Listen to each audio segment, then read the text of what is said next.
evening all. I'm Jennifer, and it's my pleasure to extend a hearty welcome to all of you to today's panel discussion. The topic for today will be healthcare opportunities in rural India. FFE identified the need to drive this webinar for its medical scholars to offer exposure on opportunities and values of working in a rural sector. Rural areas offer many of the things physicians highly value, including a greater level of clinical autonomy than they may have in larger areas, the ability to run their own practice, and to be paid on a fee-for-service basis. Rural training for medical practitioners have proven to be very beneficial on various grounds and aims at bridging healthcare inequality in India. Considering the booming opportunities and great environment with competitive pay, young doctors should grab the opportunity of working in a rural environment. This panel discussion involves various aspects of rural medical opportunities for medicos. This includes the inspiration driving the work, the challenges in rural space versus urban, exposure to ground reality of working in rural space, learning about communities while gaining practical experience at work, feasibility to earn while you prepare for PG, and most importantly, the joy and fulfillment with the work. Today's panel will have four young and inspiring doctors: Dr. Alisha Kalyanpur, Dr. Akhand Singh, Dr. Pravin Singarayar, and our very own FFE alumnus, Dr. Mahendravarman, who has been working in the rural sectors ranging from Gudalur Adivasi Hospital in Tamil Nadu, Herbertpur Christian Hospital, Uttarakhand, Tribal Health Initiative, Sittilingi, and primary health centers near Udumalapet. They are here with us to share their experience of working in rural sectors and what inspired them to do so.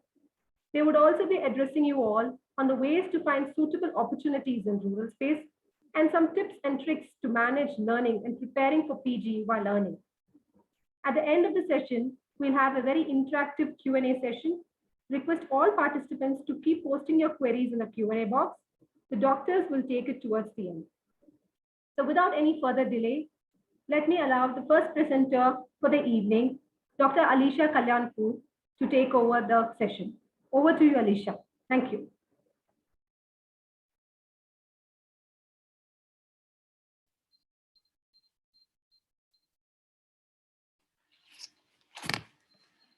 Hi, everyone. Thank you for that introduction.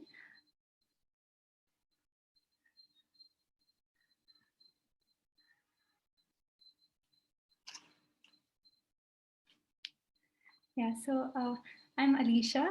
I actually grew up in Bangalore and I did my MBBS in Jipmer in Pondicherry. I graduated in 2020 and after that I went to work in Gudalur Adivasi Hospital, which is a tribal hospital in Tamil Nadu, where I worked for about a year. And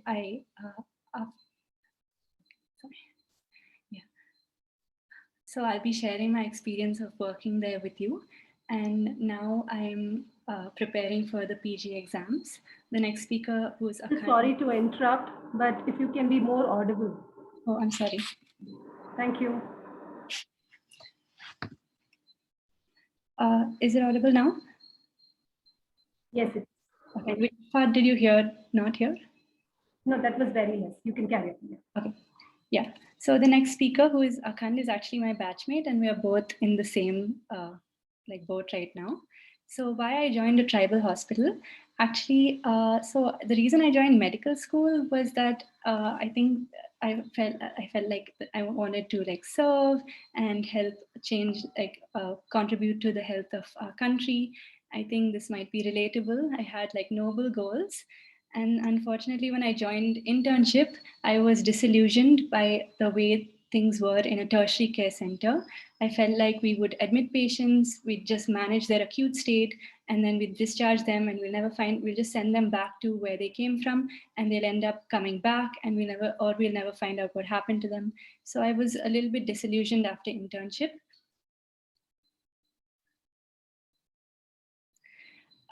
During internship, I got to work in Jipma's Rural Health Center. So I had a 1-month posting during PSM, and that really opened my eyes because I got to see the impact that primary healthcare can have on people's lives. So when I was working during internship in medicine posting, I would see lots of pyelonephritis cases due to uncontrolled sugars, very complicated diabetic foots, again due to uncontrolled sugars. But when I worked in the rural health center, I finally got to see that how that we can manage sugars and control diabetes and prevent them from going into too complicated phases. So that's, I was really inspired by that posting. I was also inspired by a couple of other books that I read, including Do We Care by K. Sujata Rao. And that's how I decided that after MBBS, I'll work in a rural hospital, in a rural NGO. So I went around visiting a couple of rural NGOs. Over here on the top right, there's Tribal Health Initiative Sittilingi. On the bottom left is Gudalur Adivasi Hospital, one of the field visits. I went to a couple of hospitals in Maharashtra. And I went to SVYM near Mysore.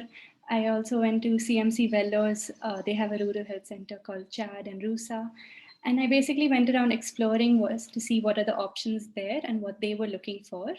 And I was a little naive. I thought this is kind of an unusual path. So not many doctors after MBBS go to work in rural areas. So I thought that wherever I applied, I'll probably be able to go to. But that was not the case. I actually got rejected from a couple of hospitals.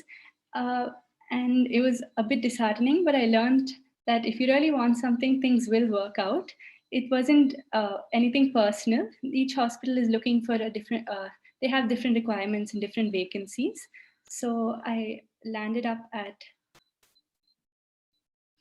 Gudalur Adivasi Hospital. Gudalur Adivasi Hospital caters to the tribes of the Nilgiris, the Panya tribe, the Katanayakan, the Beta Kurumba, Mula Kurumba, and the Irula.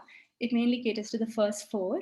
Each of these tribes are unique in their own way, but all of them have been disadvantaged. They all are used to living in the forest, but their land rights were taken away, and now they all live in pretty backward settlements in the Nilgiris. They have a population of 20,000.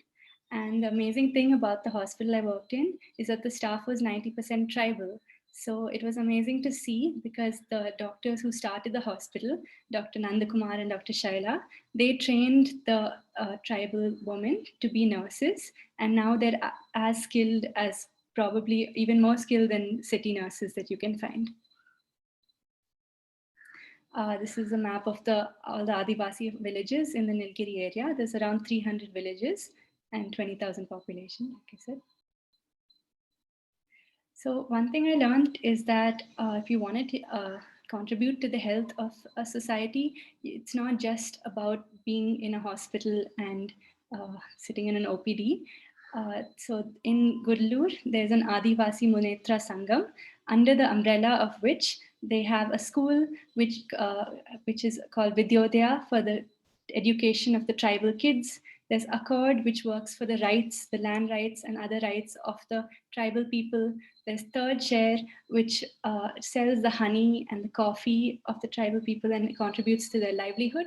And finally, there's Gudalur Adivasi Hospital, which contributes to their medical care. So the best part about the hospital is that it was a mix, like the perfect mix, I would say, of hospital work and field work. So hospital work would be, we'd have OPD, IPD, we'd have surgeries, we'd be having deliveries. And during the week, we'd also go into the field, we'd get into a Jeep, go on these rickety-rackety roads, finally reach places where even cars or Jeeps can't go anymore, you have to walk. Then we'd go on foot and we'd visit the tribals, the villages, we'd see, interact with them, see their real living situation, and not only learn, but also like screen for common diseases and much more than that. One major difference that I found between like tertiary care hospital like Jipmer and this rural hospital where I worked at is that if in a Jipmer we would admit a patient who has a wound, we'll debride it or give dressings until the patient's fit for discharge, and we'll send them home and we may never know what happens to them. But here we had a patient who had this bad infection. I hope this is not too gory for you, but we did her dressing every day, and it took about a month, and by the end of the month, it was completely healed. So it was really satisfying just to be able to see this kind of follow-up. And here we have another girl. She actually,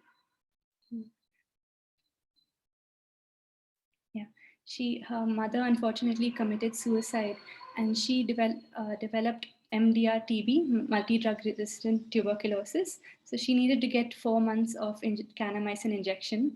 So we knew that if we sent her home, then she would not be compliant and she would not be able to take those injections, and she'd probably spread it back in the village. So we had to keep her in the hospital for 4 months for her daily injection. And she basically became a part of our family. And yeah, she gained weight, she did better, and that was nice to see. On field visits, here on the bottom, you can see that we went to follow up one of our amputee patients to do his dressing. And at this moment, the wife is telling us, no, you're doing it all wrong. This is the way that we do it at home. And she proceeded to show us how she does it. And yeah, just to show you how we go through mud and through leeches to get to all the villages. During COVID, we actually had a really unique experience because we realized early on that we can't just sit in a hospital and wait for tribal patients, whoever has COVID, to come to us, because they would come quite late with like 50% saturation, 60% saturation. And by then it's a little late to do anything. So we started a large screening program where we would every day go out into the villages, screen the tribals for symptoms of COVID, check their temperature, saturation, and if they had symptoms, we'd test them using a rapid antigen test. Here you can see on the right, on one day we had 5 in a row in one house positive. We were able to pick up many positives who otherwise we would not have known. And we were able to also pick up some moderate cases and bring them to the hospital and treat them and prevent them from going into severe. So that was one of the successful stories that we had during COVID. Talk about innovations. I think other speakers will also be mentioning about the innovations that they've seen in each of their respective hospitals. What I've seen is in a hospital like this, on the first one, the patient had avascular necrosis of the hip, and we just use a sandbag for traction, nothing fancy. When going for field visits, this is like one of the simplest forms of rainwater harvesting that I've ever seen. And the third one is what is being used for it's a powder of ragi, chana, green gram, and then it's basically powdered, added to milk, jaggery, and being given to the children to combat malnutrition in the tribal areas. So when I was an intern, and like SRs or professors would ask me, like, what do you want to do after MBBS? And I said, I want to go work in a rural NGO. A lot of them laughed and said, you're just going to be a paracetamol doctor, just sitting in an OPD and prescribing paracetamol. And I realized that that's completely not true. I learned so much. I learned how to do endoscopy. We would do laparoscopic surgeries, so much more. And I'll show you in the next also. Yeah, and there was no boredom away from city life at all. In fact, it was more interesting than city life. On the bottom right, you can see a samba deer that I encountered on my way to work one night at like 3 in the morning. And like, I seem calm now, but at that moment I panicked and I just ran back. And can you go back? Yeah, there was no problem with like making friends. On the bottom left, you can see like this is a picture of the doctors with the nurses. Here is one of the babies getting phototherapy. On the weekends, we'd go trekking, and the hospital's right next to this amazing stream that we would go swim in. And the living conditions, what I felt, were nothing less than good. This is a blurry picture of Bamini, which is our electronized medical record. So if a patient loses, let's say, their notebook, then we have their medical details on the internet, so we are able to find it easily. Okay, I'm going to end with some shameless self-promotion. I made an Instagram page called Internal Capsule because I realized before going into internship that I didn't know what I was getting into. And I knew that medical school and actually working as a doctor are going to be really different, but I had no idea how it was going to be. So I just created like a photo diary of how internship was. And when I joined Gudalur Adivasi Hospital, I converted it into a photo diary of working as a junior doctor over there. I also helped in making a rural hospital network website, which has details of all the rural hospitals in India, and we are trying to expand it. Right now, we have 18 rural hospitals, mostly NGOs, and 2 Christian networks.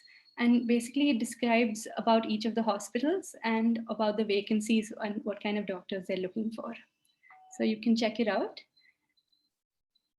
It has many things actually. It has different fellowships, rural sensitization program, which Pravin will be talking about.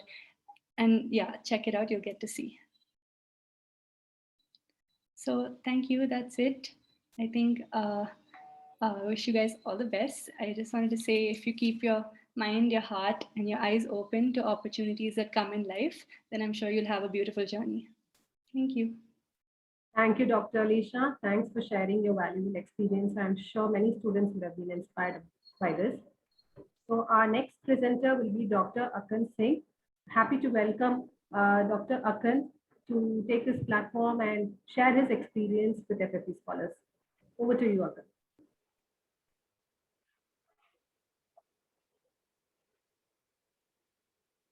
Hello.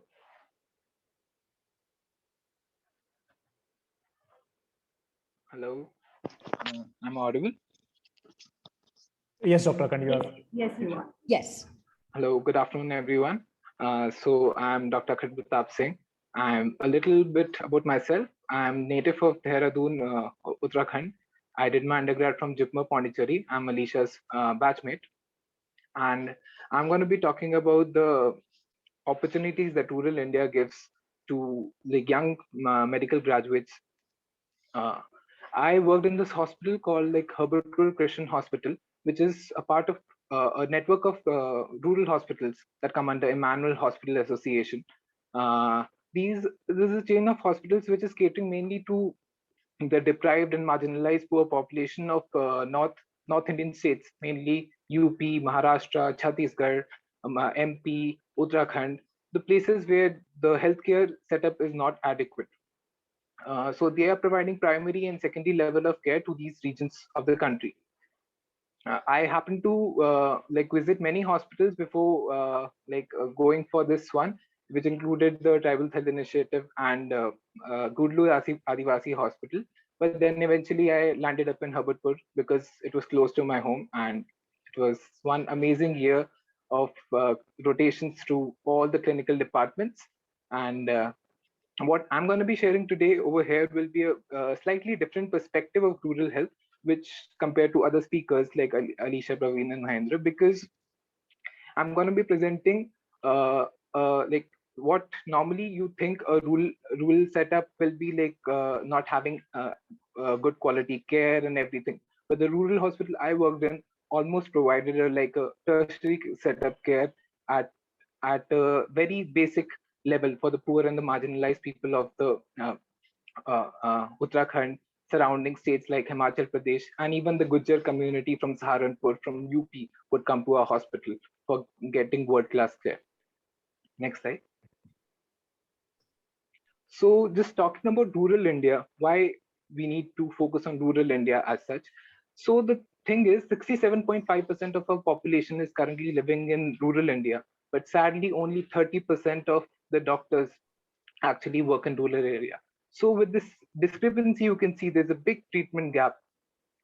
There's lack of, in the rural area, there's lack of doctors, there's lack of proper diagnostic facilities and treatment facilities. And the other major setbacks we face while working in rural area is like the people are poor, they're illiterate, and there's a major lack of health-seeking behavior from the people. The picture on the bottom right is just to depict, like, there was this lady, 135-year-old lady, who was roaming around with maggots on her head for almost a week before she was brought to our hospital by her 7-year-old daughter. The lady had been referred from the local small little hospitals, asking her to go to a higher center. But the only attender was a 7-year-old girl who didn't know where to take her mother. And this is, she landed up at our hospital, and we removed around 200 or some 500 maggots from her scalp. And then she stayed with us for almost a month before finally going back home. Another problem that rural India is facing, and it's almost like an epidemic now, is emerging quackery. Next slide. That's the thing. A place which doesn't have good doctors is a very thriving place for quacks. And the problem with rural people is they don't know who's a real doctor and who are the quacks, so they easily fall for all these things. Here, I would just want to show two of these cases. Uh, on the left side, we have a cute 1.5 year old baby girl who came to us with Cushing syndrome and all this adrenal steroid crisis after she had been prescribed over-the-counter steroid medications and over-the-counter steroid creams for simple scabies infection and upper respiratory tract infection. On the right side, you can see uh, a sad case of a 12-year-old boy who unfortunately lost both his legs because he had been having symptomatic Raynaud's phenomena and tingling sensation and loose discoloration of feet for almost 2 years. He had visited many small little quacks and small little hospitals, which all of them had missed the symptoms, and eventually he landed up to us in this gangrenous state, and we couldn't save his legs. Next slide. So you'd ask me, why work after MBBS? What's the point of working after MBBS? Why not just directly get into the rat race for entrance and get into the desired PG, and then you can work? So the thing is, you need to work after MBBS mainly to get a holistic approach towards health and patient care. Once you enter a residency, you will develop a very tunnel vision. You will not focus on anything else apart from your specialty. Imagine becoming a gynecologist and you want to do a vaginal hysterectomy for a 65-year-old lady who has slightly uncontrolled BP. So this is something, controlling BP is something as simple as a MBBS doctor should be able to do. But what we end up doing is we end up sending cross consult to medicine. Imagine being a surgery resident, getting diabetic foot as a result of uncontrolled sugar. This is something a surgery resident should be able to do, control sugars. But then again, they'll end up sending a medical consult. So this story continues, and we have seen it all across us while working in the tertiary care setup. Why is this happening? Because we don't get enough exposure to the practical aspects of medicine while working in internship, and after that we all get into the rat race for entrance, and then we develop this tunnel vision.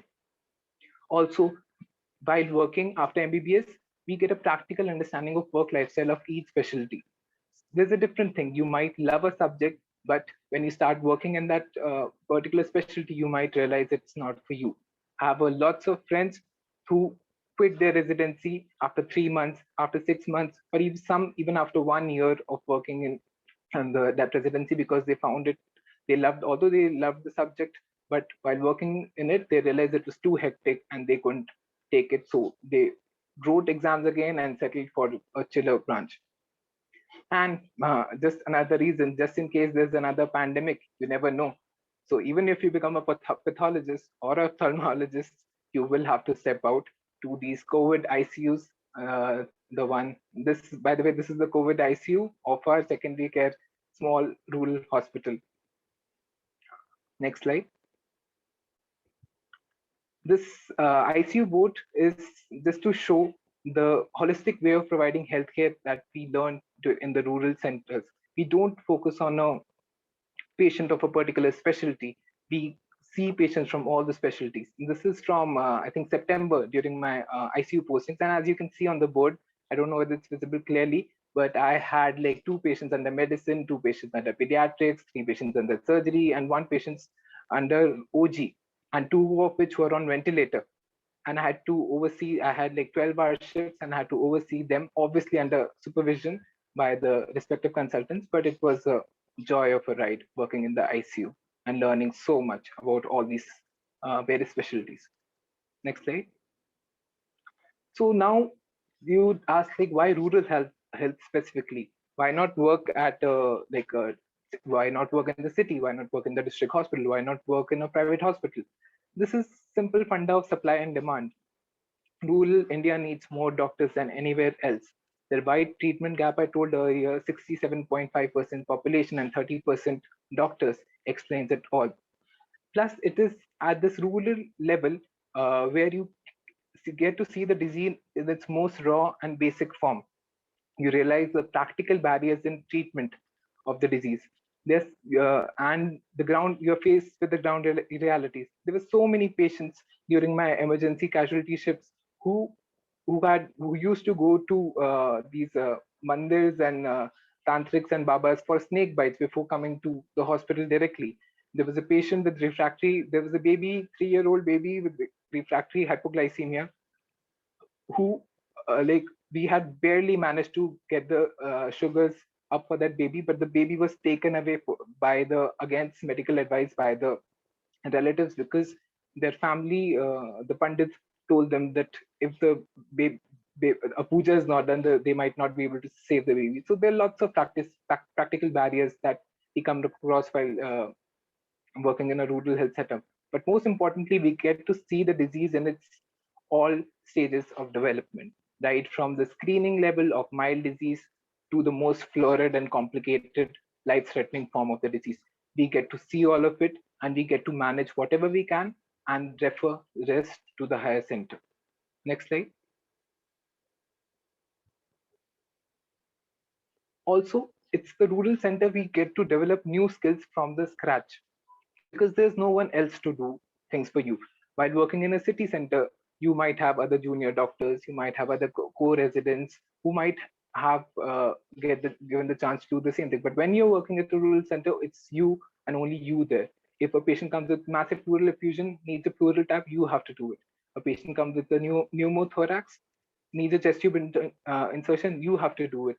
Obviously, under supervision of the medicine and the surgeons around, but it's you who gets to do everything, and that builds in up a lot of skills.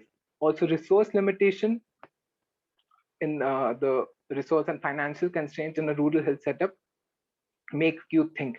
You can't send a CBC, LFT, and electrolytes for all the patients like we do in a tertiary care center. They simply can't afford that much. So we have to think, we have to prioritize, and we have to send investigations accordingly. We just send just hemoglobin, or maybe just the platelets, or maybe just the bilirubin to get the desired results. And if you ask how long we should work for, ideally I would recommend like minimum of 1 year and like maximum to till whatever time pleases you, but minimum of 1 year is ideal to get exposure to all the working conditions and become a self-sufficient generalist. Next slide. So these are some of the, like we said, resource limitation gives rise to innovations. So these two, this is a neonate with severe meconium aspiration syndrome. He was having respiratory distress. And normally what we have in tertiary care centers is a bubble CPAP machine, but with a ventilator, but we don't have it over there. So our pediatrician devises this combination of this, some tubes and all. He did some magic and he made this bubble CPAP to provide positive pressure for this neonate. And he recovered within 2 days. Another time we was faced with the shortage of NIVs and ventilators or during the second wave of the pandemic. And this is one lady who we converted a normal NRBM mask and attached NIV to it to give a positive ventilation because there was no ventilators available. And surprisingly, she recovered well, responded well. We didn't have to intubate her or put her on a ventilator. Next slide.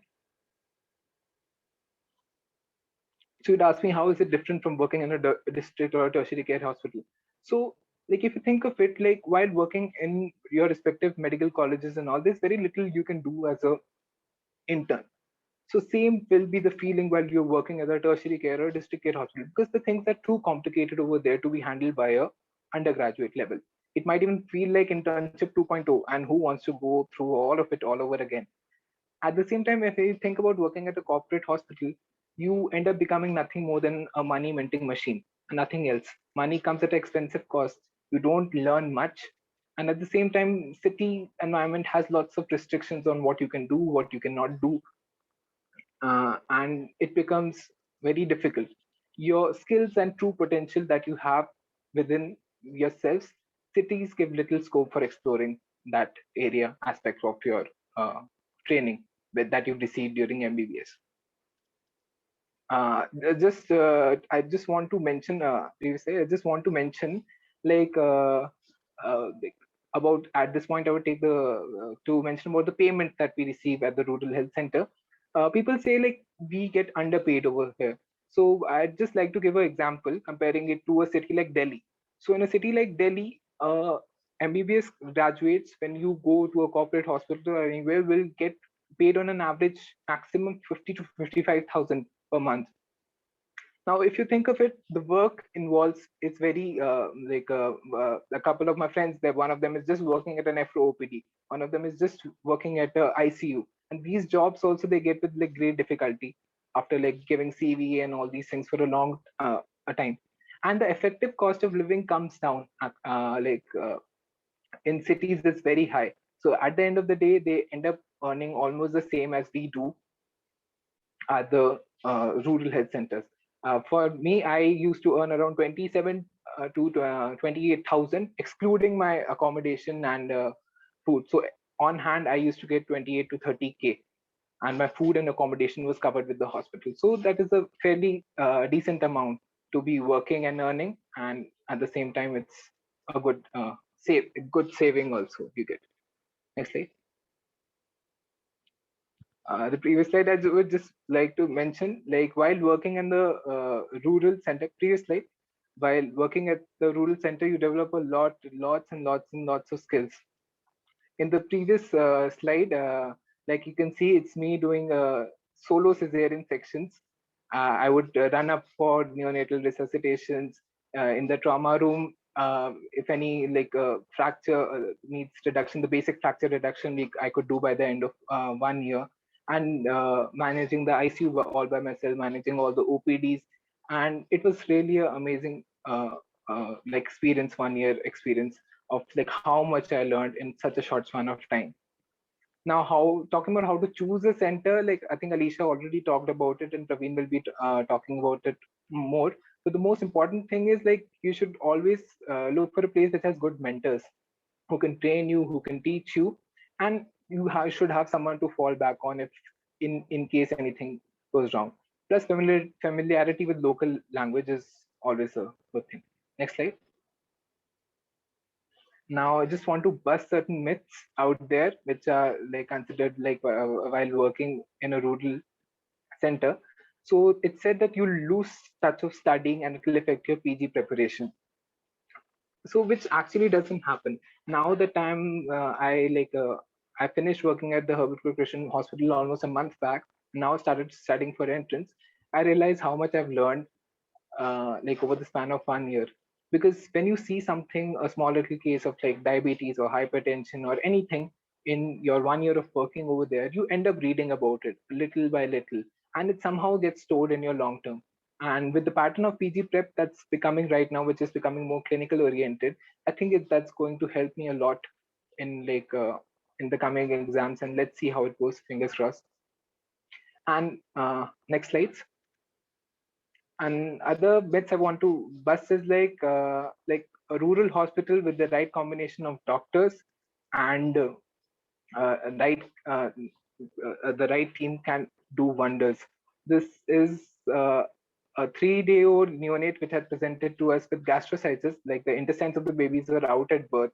Normally, this sort of intervention is done in like super specialist hospitals, and the treatment costs lakhs and lakhs of rupees.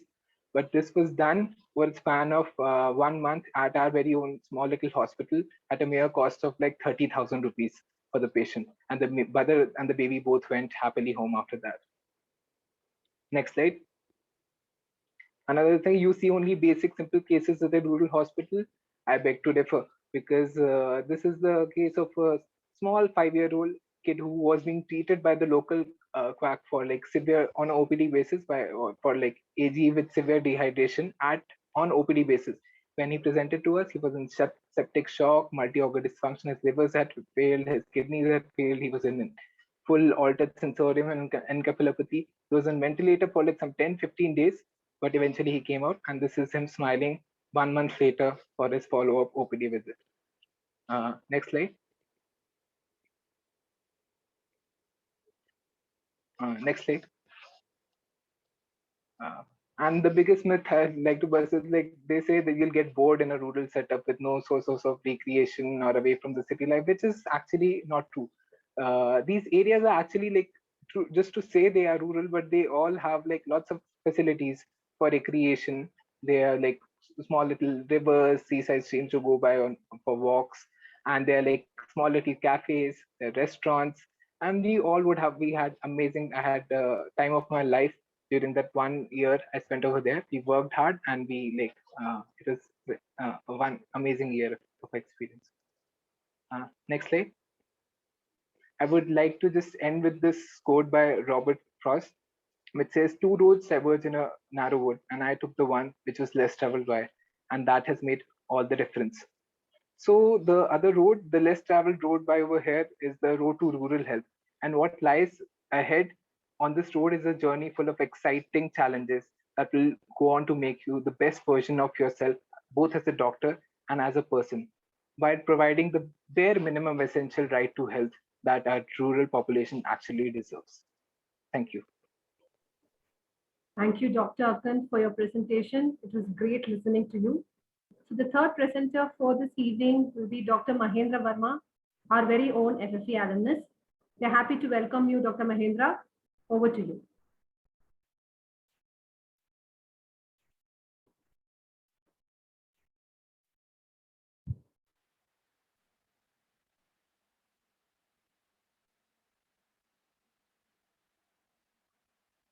Hi everyone, can you hear me?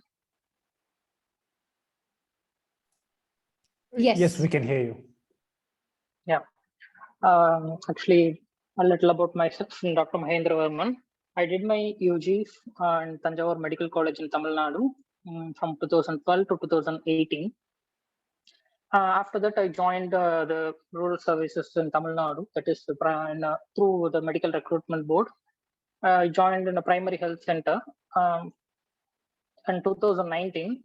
Then I worked for almost 3 years in a setup, and then now I'm pursuing my MD in anesthesiology in Madras Medical College.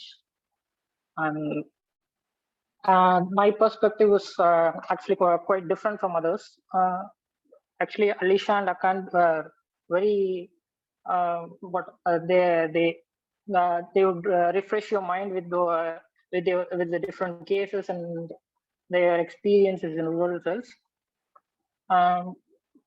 Everyone, like when you join the MBBS, like everyone has your special dream that I want to become a best surgeon, I want to become a great physician, the specialties on this. But the basic thing that every student of medicine,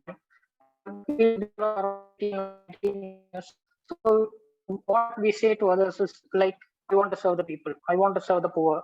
And even our parents would emphasize the same when we joined our career, when we joined our medicine.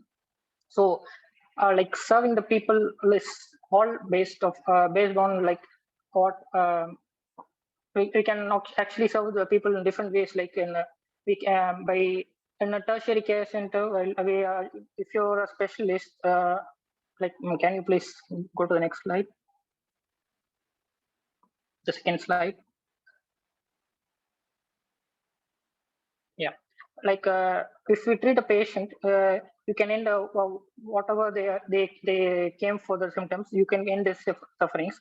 But when you prevent the disease from happening, so you can avoid even before they start to suffer. So the prevention is actually basis of rural health services. But actually in the primary health system in Tamil Nadu, I'm speaking of, so it is based on preventive medicine mostly. So the next slide, please. Yeah, the health programs that you study in your PSMs, right? From the starting of a basic health program to actually the recent programs for device for COVID, everything is being carried out by the primary health centers here. So you get to know about what are the preventive measures for every simple diseases that can become a major health problem in the community.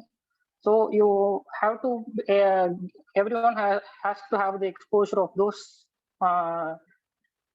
basic healthcare needs of healthcare needs. So the health-related problems of our community can be known by us, and we can be more helpful to the society in preventing the diseases beforehand. Yeah. Next one. For example, this is just an example for what the primary health centers did in COVID. Every patients in every critical patients are being managed by the tertiary and secondary care centers. But what the primary health centers did was basically organizing camps in every nook and corner of the villages and all the unreachable areas. They will provide a medical camp, so that you could provide a basic awareness of the disease, and the mass screening has been done by the primary health center here. So basically the spread of this COVID disease has been brought down by the primary healthcare system here. So this is just an example, but most of the communicable diseases that we are encountering today, like you take for example the dengue outbreaks here are very common. So every time there is an outbreak, the primary health system here goes to literally every house of the people. So every house of every village is for awareness, and they check for the proper hygiene, the proper disposal of waters. So they give awareness to people and make sure there is no outbreak of the disease. So the next slide. Yeah. So like I said, the many other diseases like this. So and the main another main work of this is routine vaccination of the children, like 0 to then what we do is 10 years. That has been monitored by every single doctor. They monitor every child of the village. So we, as medicos, we know what are the importance of vaccination. No? So we are preventing the major diseases which are once a serious health problem in our community. Also, the antenatal care given by the primary healthcare system is one of the major one of the major works of the primary healthcare systems. This healthcare system, you get to know all the people, almost all the antenatal mothers in the community are working. So you get to know the basic details. Then you are going to follow up, and every child born in that village would somehow be taken care. The mother has been taken care by you at some point of time. So these are the I think these are only done in primary health centers. So if you're working, if you're like every student nowadays it is like you want to join MBBS, you have to then you have to crack the NEET PG exam, then we have to be the specialist. This is the common aim for every medico nowadays. But like the next slide, please. Yeah, and the next one. Yeah, working in a rural area, what you could do is you could know what your community needs, what health problems they face, and you can get to know the people of your village, people of your place. That's what more that is more important to like you can get to know. Sorry. Yeah. You can get to know every simple health problems faced by your community. Then you prevent them from becoming a major problem. You get to know every people in your village, the most of the people in your village. So that will be like preventing. Yeah, next slide now. Yeah. So the Akhand says almost 65 to 70% belong to rural community in India. So you in not only working, almost I think most of almost half of us are from such a community. So you have to know what you need to prevent the disease in your community. So if you get any opportunity to work in the rural service, never ignore that. You can study at any time, but you are helping the poor, serving the poor is only you can do in a rural setup. So that's it. This is just a piece of advice from me. This is what I got to know after working in the rural health center. Whenever a patient comes to you, just don't see the patient, but see the family behind him. So if you see what he does to the family, so you can treat him well, you can follow up him well, and you can prevent further complications of the disease, and you can also save the family, not a single patient. Yeah, that's what prevention is. Prevention is what all rural health system in Tamil Nadu is about. So yeah, you be a part of the preventive system that helps you to gain, that helps you to serve the people. You won't ever regret for what you have done in your life. Thanks. Thank you, Dr. Mahendravarman. Thanks for sharing your experience. I'm sure students had a lot to take away from your talk. So the fourth and the final presenter for today will be Dr. Pravin Singarayar. So Dr. Pravin, can you take over, please?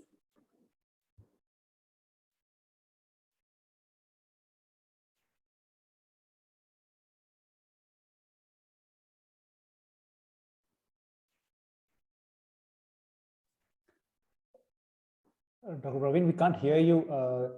You're having issues with connection?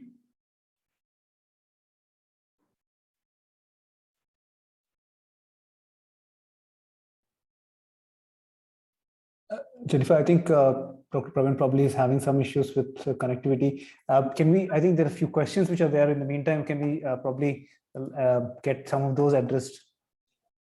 Yes, sure.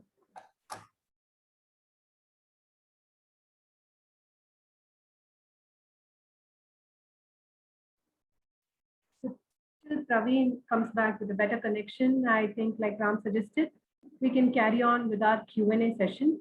But before that, I would like to thank the presenters who have presented so far. Thanks for sharing your experience, your insights, and your motivation in welcoming students for rural space. It has been a really wonderful talk.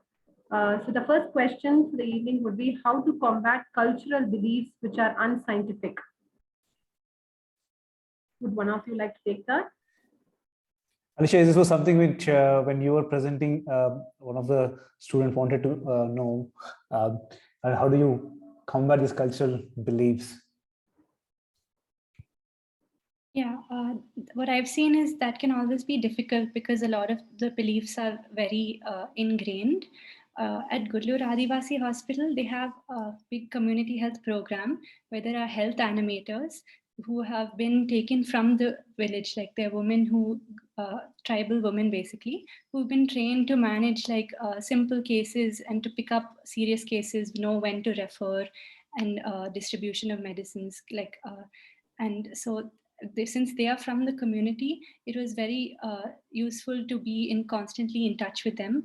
For example, we had one patient. It was basically a baby with severe pneumonia who really needed to be referred to a higher center, but the parents just weren't willing. They weren't listening to us or agreeing that the baby was sick, even though we were trying to explain to them. So that was the point where we were able to call our health animator who was from the same tribe. She would speak to them in the tribal language, explain the situation, and then get them on board. I think that's what I learned. Thank you, Alisha. So the next question is Saurav Singh. States, can MD serve work in rurals? And what after MBBS? I'm not too sure about what he's asking, but it says, can MD basically serve work in rural? Yeah, I think Pravin will be the best to answer that, and he's gonna. I think he's just joined. Dr. Pravin has just joined, I think. Hello, hi. Am I audible now? Yes, Pravin, you are. Yes. I'm so sorry. The network here is very sketchy, and today it's acting a bit too strange compared to the other days.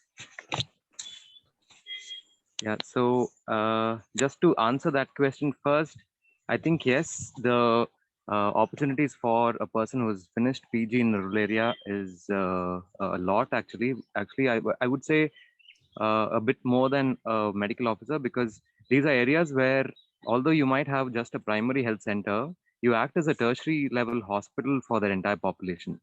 So it is just either you standing between them getting referred to a center which is either 10 hours away or 12 hours away, which is very far away from home. So I think a specialist definitely has a role in a rural area, and this would definitely reduce the load in the tertiary care hospitals in the cities for sure. Thank you, Praveen. The next question is, what can we... You want to continue with the presentation, Jennifer? Yes, I was about to ask. Yes, I think it'd be good to continue the presentation to have Dr. Pravin present. I'll do that. Yeah, thanks. Yes, Praveen, I think you can see my screen, right?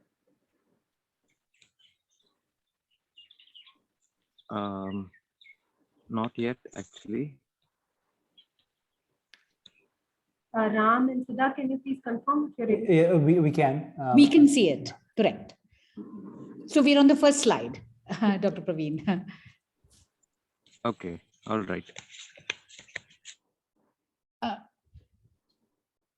You're not able to see it, is that correct?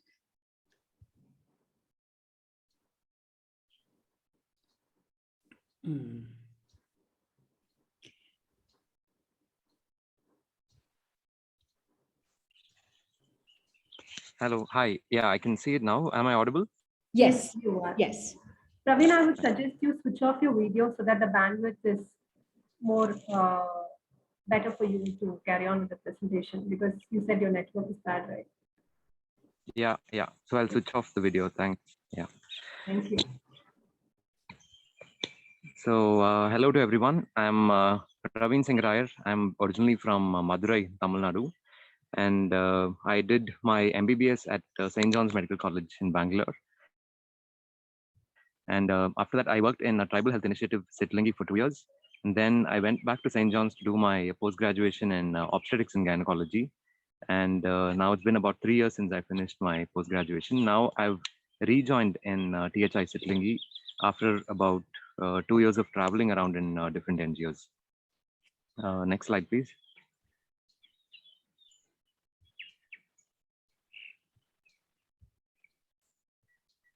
So this is our hospital, tribal hospital. I think I'm the third presenter who's showing this photograph. So this is our OPD. All buildings here are made using local materials, using local craftsmen. So this is a secondary level hospital in this tribal area. We cater to a population of about 1.5 lakh. And this is the only second level hospital for about a radius of around 50 to 60 kilometers. So our nearest tertiary care hospital for referral would be about 80 kilometers away. And the district headquarters itself is about 100 kilometers away. Just to give you a sense of how remote this place is, we do not exist on the map of the ACLS ambulance. They say that this one pocket of about 20 kilometers doesn't exist in their map at all. So in this hospital, we have about 50 beds. We have a medical ward. We have a 2-bedded ICU. We have an operation theater with 3 tables. We have a labor room. We do about 90 to 100 deliveries a month. And we also have a small neonatal facility, where we take care of very small babies. Next slide, please.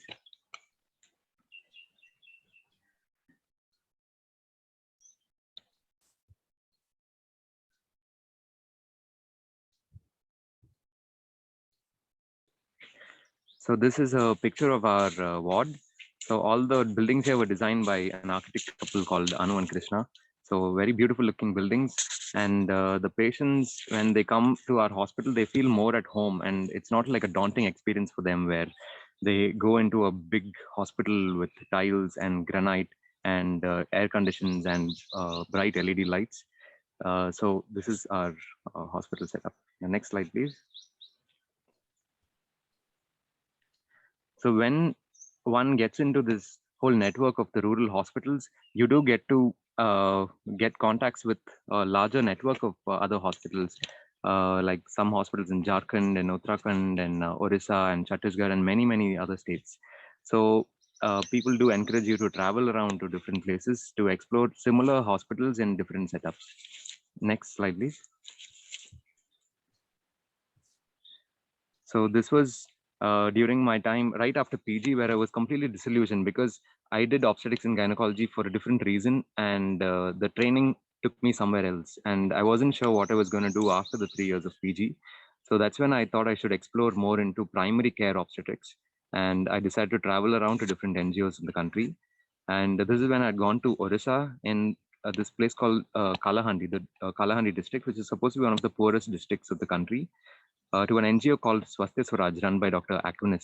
So this is in one of the field villages, where each village is really beautiful, where there are houses arranged across along a periphery, and in the center there is a small mandapam where like village fairs and like all their functions and dances and all those things happen. And when we go for our clinic gets set up in that mandapam itself, and everyone gets dal and rice and boiled egg, so the entire village turns up. Next slide, please.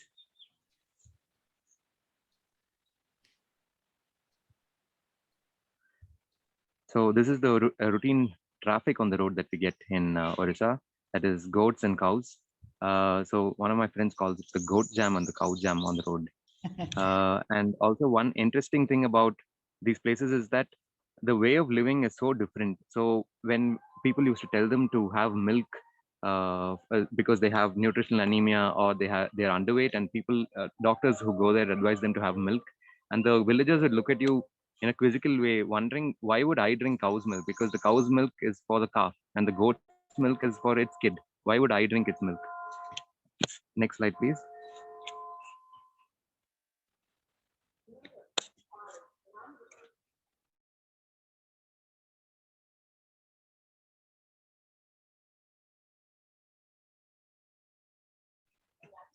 So this is when we were setting up the village camp. So that is the OPD which is there, and we have set up a pharmacy on the mandapam, and all the cats and dogs and the goats of the village just come and hang out around us.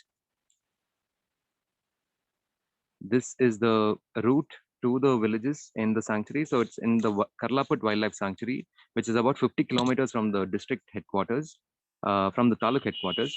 And you have to go through really challenging roads, because in some places there are just no roads, there are no bridges, and there are rivers that you have to cross. During the monsoons, these villages become completely isolated and they become islands. Next slide, please. And then you land up in beautiful landscapes like this, where there are just rolling mountains and endless rice fields and millets and whatnot. Next slide, please. The maternal and the infant mortality in these villages are very, very high. And just that these mortality numbers don't exist in the official records at all, because they are just covered up. The maternal mortality in this one population alone was close to about 800 per 1 lakh, while in India we're striving to get it under 100 per 1 lakh live births. And there was one example of a mother who was in labor, and she had severe preeclampsia, and they called for an ambulance. There are roads which lead up to these villages, built recently because we have discovered that there are mines, bauxite mines in these places. So the government has built beautiful roads up to the villages, but again with no facilities. So the family has called the 108 ambulance, but the ambulance took 8 hours to reach the place because it's that remote. And by the time the ambulance reached, the mother had already died in labor. Next slide, please. We were always taught in medical college that teaching should happen only in a medical college classroom by your professors. But you do realize once you reach these hospitals that teaching can be done by anyone. You just need a basic understanding and an in-depth understanding of the concepts. And in way of teaching to the nurses and the village health workers, you do prevent a lot of mortalities and morbidities just by your simple training of, how to check temperature, how to check pulse, and what you do for what. Next slide, please.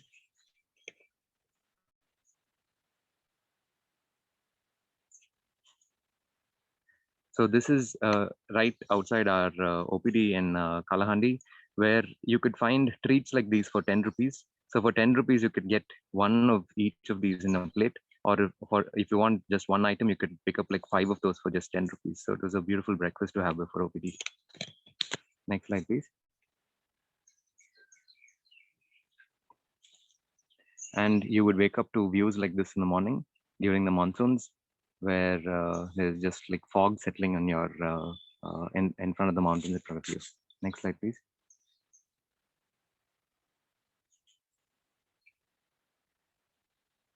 And like I was saying, the monsoons are quite harsh. You'd be cut off in a place without electricity for a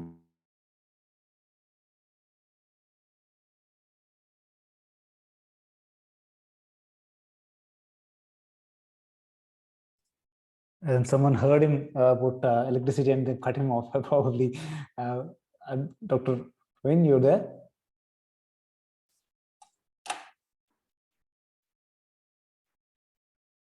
I can see him connected, Ram, but I think the connectivity the audio is not connected. Yes, he has trouble continuing audio.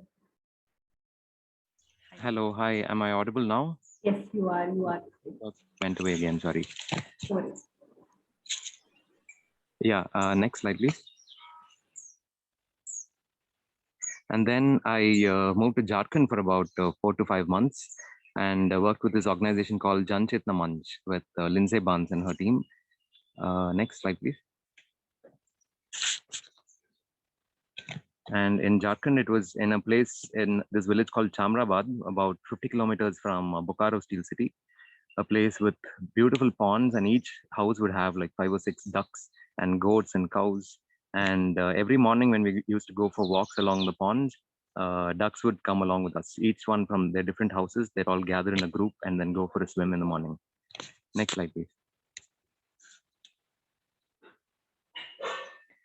So this was a big learning for me, and at the same time unlearning, because after finishing my post-graduation in OBG, I went to this place which was run completely by midwives, and they were doing more than 1,000 deliveries a year with no doctors in their place and no nurses also.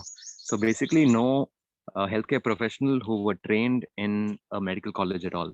They were just being trained by the village health workers, by the guys who've been conducting deliveries for decades.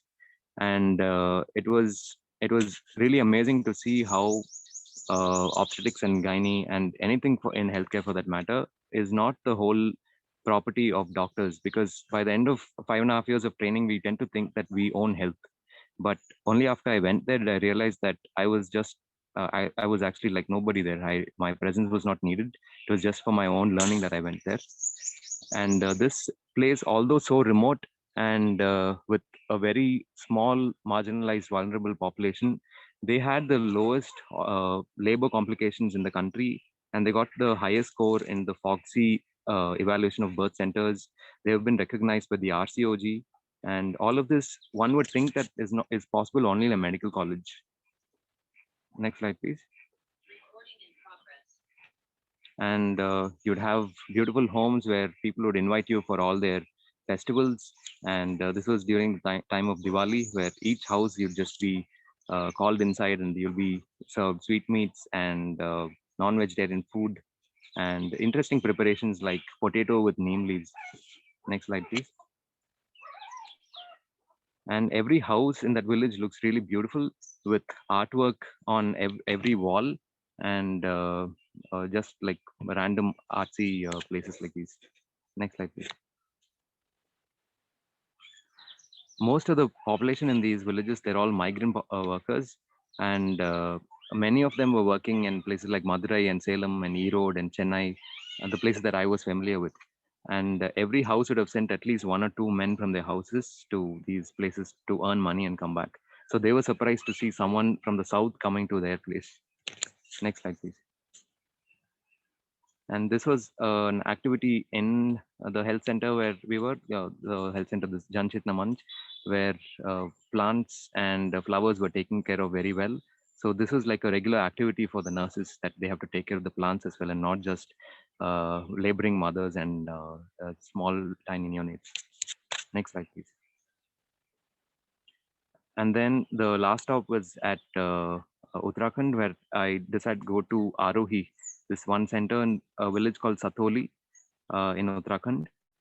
So this is a beautiful railway station called the Katkodam railway station, from where it's a 3 hours drive to Satoli. Next slide, please. So from Arohi, the health center, from every single room of the hospital, you can see the Nanda Devi and the Trishul peaks, the snow-capped peaks. So beautiful view, for especially for someone from the south who has never seen snow. And they have, the most interesting thing that they have is their mobile medical unit, where they travel into the villages, each about 50 kilometers from the other villages. They go to 10 such villages over a span of 10 days. And in the bus that they travel in, they have a basic lab, they have investigations, they have medicines, they have a pharmacy inside, they have an ultrasound machine, they have even an inbuilt X-ray machine. So they travel to each of these 10 villages each month, so the patients have a regular follow-up. Next slide, please. So I want to tell you a little bit about the rural sensitization program that we run. So this is a 3 days experiential learning that we have in many centers. One such center is THI Sittilingi. The other one is in Gudalur Adivasi Hospital. And this year we're also planning on having one at Basic Health Services in Udaipur, Rajasthan. So for these 3 days, medical students from usually from around the country, but mostly from the south, about 30-35 students gather, and then we discuss about different things like what medical education is actually doing, because all of us enter a medical college having so many aspirations and dreams of what we want to become, but all of that just becomes disillusioned by the end of those 5.5 years, and you wonder what you got into for in the first place. So we have like a 3 days workshop where we discuss about different things like what is medical education doing to us, and what are the pitfalls in medical education, and what is the difference between primary, secondary, and tertiary level care, and where are doctors actually needed, and different things like rural healthcare and lots of other things like that. So I would suggest that you all check out this a page called the Rural Sensitization Program. Sorry, I didn't put up a link. Next page, please. And there is also the travel fellowship, the rural travel fellowship that we run, where we take 5 doctors each year. It could be either post MBBS, post PG, or anyone. We are in the 3rd batch currently, where doctors from various backgrounds decide to take a year off and spend exploring rural hospitals. So we have a network of about 12 hospitals right now, where these 5 doctors decide to go to each of these 12 centers and spend about 3 to 4 months in each center over a period of 1 year, and basically just learn from the different work that has been being done around the country, and also to explore the landscape across India. That could be either from a desert in Rajasthan to mountains in Tamil Nadu to snow-capped mountains in Uttarakhand. Next slide, please. So this is a part of the travel fellowship program. This was during the mid-annual meet, which happened a month back, where all 5 fellows got back together with the mentors. One main part of this program is mentorship, where senior people who've been in this field for more than 30 years guide you through this program for the whole 1 year. And we had a mid-annual meet where everyone came back with all their experiences of traveling for the past 6 months and showed photographs to the whole group for a week. Next slide, please. So this is back in THI Sittilingi. So the work here, although I'm a gynecologist in this place, it's not just in obstetrics and gynecology.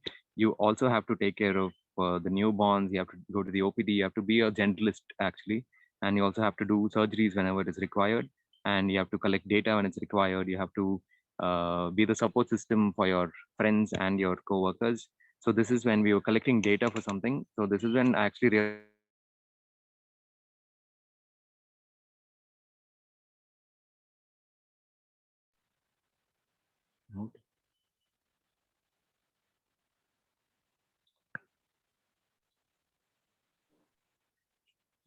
Could you move to the next slide, please?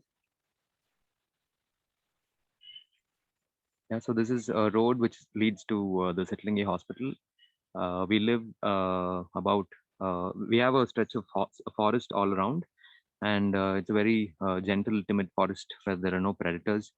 So the patients have to take these roads. So these roads are pretty good now, but just about 5-6 years back, the roads were really bad. To travel about 10 kilometers, you'd take at least 45 minutes to an hour because the roads were that bad. And we'd get patients from the hills. There are about 250 villages up the hills, and we live in a tribal valley where there are only 22 villages, but patients also come from up the hills where there are more than 250 villages. Next slide, please. This was just one peculiar example of someone trying to access the hospital. This boy had a fracture in his lower limb, and he was coming to the hospital for a dressing, and he was coming by his tractor. His brother was driving him to the hospital because they couldn't fit his entire contraption inside a four-wheeler. Next slide, please. So a place where right behind your house, just a 30-second walk, and you'd reach your own private stream and your own private pool where you could go for coffee in the morning or just for a dip in the evening. Next slide, please. And when you go decide to go on a hike, you come across beautiful landscapes and lush green forests. And the best part about being here is that vacation is right here. And when you decide to take a break, you have a holiday home like right here. Next slide, please. And few places where you get to camp in the middle of the forest and no one will come and ask you what you're doing there. Next slide, please. A place where you get beautiful sunsets and beautiful views every single evening. Next slide. And next slide, please. And every sunset of every day is a memory. Next slide, please. Yeah, next slide, please. And where you see rolling mountains on a daily basis. Next slide, please. Yes, next slide, please. And a place where you actually don't need television because you have such a beautiful view from your kitchen. Next slide, please.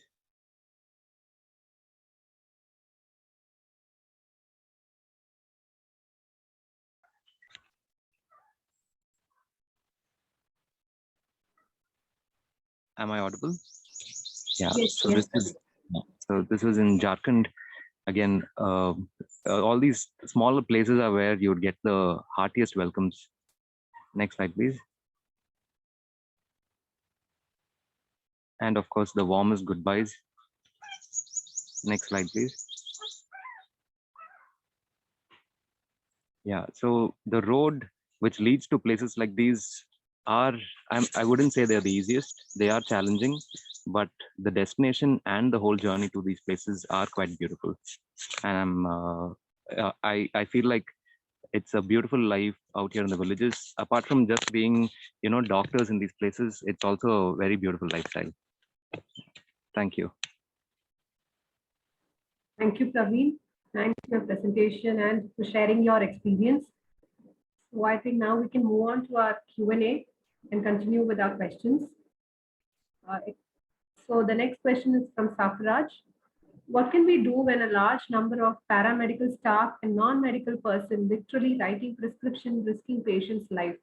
How we should make conscious people about this category?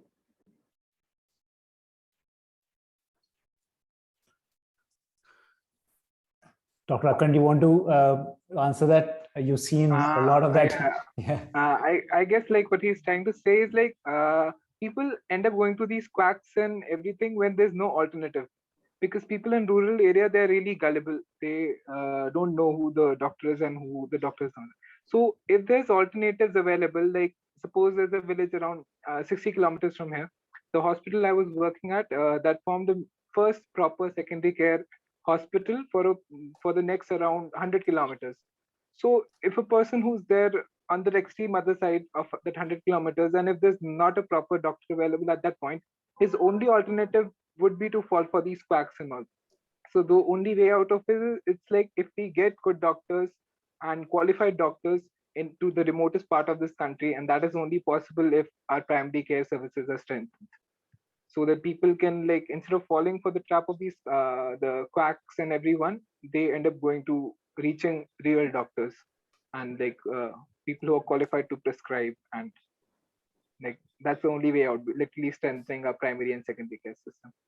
So I think, from this session is even more relevant because we want more doctors to, to move and serve rural India. We have 700 million people. When we say 60 to 65 to 70% of our population is in rural India, we're talking about 700 million people, isn't it? So I'm glad we're having this seminar, this panel discussion, and hopefully it'll encourage more people, more doctors, more qualified doctors to actually serve communities in rural India. So thank you, Dr. Akhand. Thank you, Dr. Akhand. So our next question is from Ritik. After NEET, it's becoming hard to manage time and balance study and other activities. Would you suggest some ways to alleviate this problem? I think there are some relevant, some related questions as well. I think the gap some of the students had between, completing the NEET and getting in, the concentration levels seems to be dipping a little bit. So what is your suggestion? Any of you want to suggest anything to the students who go into that? Or maybe even share your experience on how you managed it.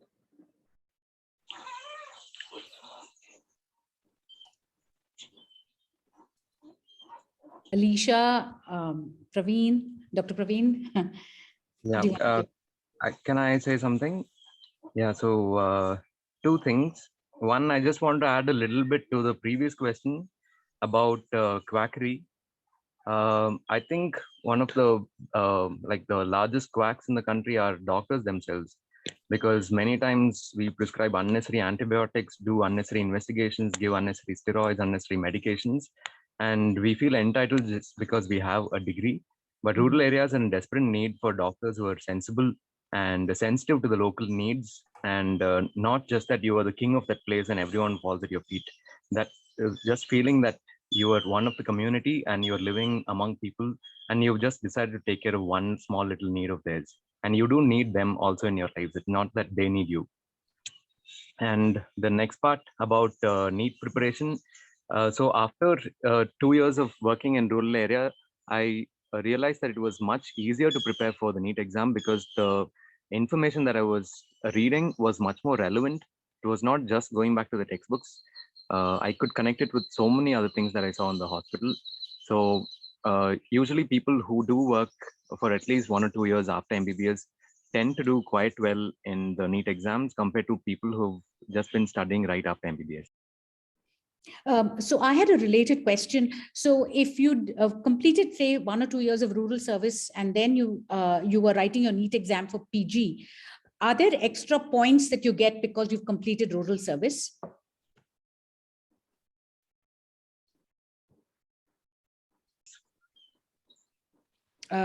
So there are a few hospitals. One is like in St. John's Medical College in Bangalore and CMC Vellore. These hospitals recognize the 2 years of rural service that you've done. And Okay. also PGI in Chandigarh used to have a rural quota for PG, where they have a specific criteria saying that it has to be a village of population of this much, and the nearest railway station has to be this many kilometers away, and bus station needs to be this many kilometers away. And if you work in a place like that, and then you get allocated your seat under the rural category. Would anyone else like to add to that? Also, can Dr. Alisha, Dr. Akhand, and Dr. Pravin, you can turn on your cameras now that we are into question answer session.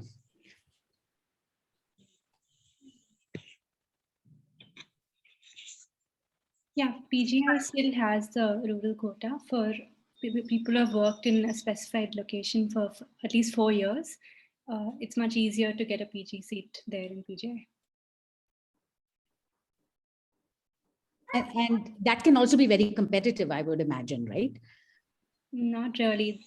In the previous session, there were 2 seats which went vacant actually. Oh. No one was eligible. Okay, so that's very good to know that there is a very good chance of serving, of learning, you're earning, and you can do your PG, through this 1 or 2 years of rural service. And I think perhaps that information is not out there, isn't it? I think all of us would have gone through this like soul searching after MBBS, where we just went traveling to find out what are the opportunities, because there's not much information out there. Like not a lot of seniors have done it. We didn't really know who to look towards for inspiration. And there's also no websites which have the information about all the rural hospitals and NGOs that are out there. So I think that's one use of the website. Yes, that people can use. So that's a fantastic service, Alisha, on that you have created this website that is useful and everybody else can access to get information about vacancies in different hospitals. Is that correct? Yeah. In the rural in rural area. Yeah. Different hospitals are looking for either MBBS doctors or specific postgraduates, and the vacancies and requirements keep changing all the time. Okay. And they're also flexible. So you can always figure out one place that works for them, works for you. Okay. Can you please post that link, Alisha, in the chat? I think that will be helpful for students. The Rural Hospital Network. If you have it handy. Yeah. Thank you. So we have few more questions. One being, will there be availability of all diagnosing missions like blood tests in tribal hospitals?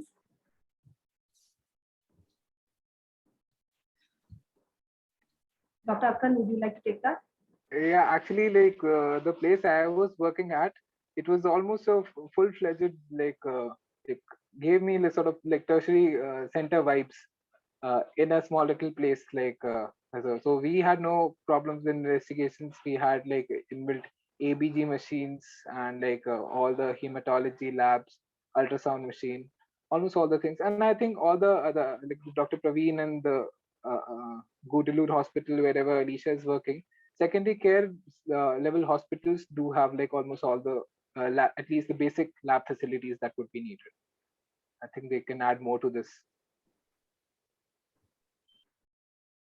Yeah, not just that, you learn how to use the resources that you have well. So we have X-ray, but we wouldn't have CT if at most times. And for like doing complete blood count, most places they have a machine and you can get a complete blood count done. We also had that if needed, but most of the time, if we just wanted to know like the hemoglobin of a patient, we'd use the Sally's hemoglobinometer, which I'm sure you guys learned about in first year. And it's very simple. It's not 100% accurate. It's gonna tell you ±1 of the hemoglobin, ±2 of the hemoglobin, but that's enough to tell you, help you guide your decision on whether or not the patient needs a blood transfusion. And that was one thing that I learned at Gudalur. Thank you, Alisha and Akhand. So we have two more similar questions like, do we get more cases in rural areas as compared to government medical colleges? And what kind of support does the government do for these rural healthcare? I'll take that. Actually, the variety of cases, obviously, like in a tertiary care setup is supposed to be meant for complicated cases and everything. The whatever cases the primary and secondary care hospitals can't deal with, those will be referred to the tertiary care center for their management and everything. And the reason why our tertiary care hospitals are like so flooded up with all these complicated cases because our primary and secondary care system is not very strong. So when there comes your role in coming to the primary and secondary care hospitals and strengthening those systems. So you are the one. Suppose I'm working at a primary care center or a secondary care center. So I'm the one who comes across diabetes in its the most stable form when I'm trying to like screening for fasting sugars, and as well as the diabetes in its most severe form like DKA or like a gangrenous foot or anything. So it is like what you get in a primary and secondary care hospital is a wide variety of the same cases. Like you might not be able to like deal with those all of them at the secondary care or primary care level, but you do come across a variety of cases, right from its like the most basic forms to the most like severe forms. Another thing that's not there in the tertiary care hospitals. Tertiary care hospitals, we get to see diseases mostly in their most complicated forms. We never see the diseases in their most basic forms, which as an undergraduate or as an MBBS student, you are qualified in only to deal with small little cases like the basic levels of things. So I think that is why, like, going to a primary care setup or a secondary care setup, you can be more useful for the society as such than you being in a tertiary care setup and being clueless about what to do next. Thank you, Akhand. So the last question for the evening would be, how do you handle medical errors? Because it is possible, and especially in rural area, conveying this would be difficult. Alisha, would you like to take that? So I feel when you're choosing a place to work in, it's really important to have mentors. So mentors who have us, like seniors who have experience, and basically you don't want to be working as an MBBS doctor with no supervision. There will definitely be errors, and that's not okay. So it's always important to be working under the guidance of senior people. I had that at Gudalur, which was amazing. Anyone else, you have a different opinion or suggestion on this question? Dr. Pravin, would you like to take that? Yeah. So so right after MBBS, when we come to work in these hospitals, we realize that we actually don't know much to practice as a doctor, because our knowledge has all been from the textbooks, and we know how to answer a question and give like top 10 differential diagnosis. But when it actually comes to talking to a person and telling them, this is the drug you have to take, and this is how long you have to take it for, and take it before food, after food, so many days, side effects, whatever, you realize you're actually so we have great mentors in all these places who have been in this field for so long. So they will definitely guide you, because the same drug or the same investigation that you would use in Gudalur may not be the one that you use in Herbertpur, because the context is different and the way people react to things are different, and you don't know the awareness of the population. So that way, I think just with mentorship alone, errors can be reduced. But sadly, the way the medical system works is that you learn only by making a lot of mistakes. Thank you, Pravin. So I think we've come to the end of the Q&A session. I would like to call Sudha to say a few words. Thank you, Jennifer. And I want to thank all of you for joining us this afternoon, this evening. This is our sort of inaugural panel discussion for medical students that FFE is hosting for this new financial year. So thank you, Dr. Alisha, Dr. Pravin, Dr. Akhand, and Mahendravarman. I think, unfortunately, he had to leave. I think, rural service, while it is very important, I think it's a mystery to most people in terms of we have little bits of information. And I think many of our students would be very happy to go back and serve their local communities. Many of FFE scholars have come from similar backgrounds from rural India. And it's such a wonderful opportunity that and exposure that you all have provided from your own experience, that everything is possible, that you can serve, you can learn, you're earning, and everybody has this dream of doing their PG. So that is also possible. So this is something I think all our students ask us often, everybody wants to do their PG, how do we get that seat? And in the meanwhile, ways of serving and making a difference for large communities. I think it's wonderful that we heard so many different perspectives, including prevention that Dr. Mahendravarman talked about, and all of your varied experiences, that it is a wonderful experience, a lot of learning. You learn to adapt. I'm sure all of you are fantastic at diagnosis because with very little resources, and you become very innovative. So I think it was just a wonderful learning for all of us as well. And I think every student is going to say the same thing. What we are going to do is gather all their questions and perhaps, send them your way. But I want to say thank you so much for making time for this large community of FFE scholars and making a difference and helping us understand, what we can do, what medical students can do to make a difference in local communities and also fulfill their dreams of serving the nation. So thank you all. And I'd like to also pass on the mic to Ram to say a few words before we wind up. Yeah, thank you. Thank you, Sudha. Very, very inspiring. I think you guys are all doing phenomenal job. Just hearing you, actually, you took us to the experience of what you went through in the last couple of years. As much as it was very informative about, knowing that, I mean, India by itself has less per capita doctors, Yes. and knowing that 70% is actually being served by 30% of the doctors in the country really shows that, where the need is. And you guys have done phenomenal job. And actually it showcased us that, all the different textures of working for really learning things while you're immediately after graduating, and getting good preparation done for the PG as well, and the quality of experience. I mean, the slides shows, the colors shows how much of richness is there in the experience, as well as I think you're much closer to where the need is as well. So thank you all for very, very inspirational, telling us the real experience of how it's done. I'm sure most of our the information is not available. I think, Alisha, when you mentioned it about all of you struggled initially to get any idea of how do we get to the hospitals, how do we get an admission into it, and then going ahead and creating a website to capture this information is again thank you for doing that. And I'm sure a lot of our students and a lot of budding medical students would really take advantage of that.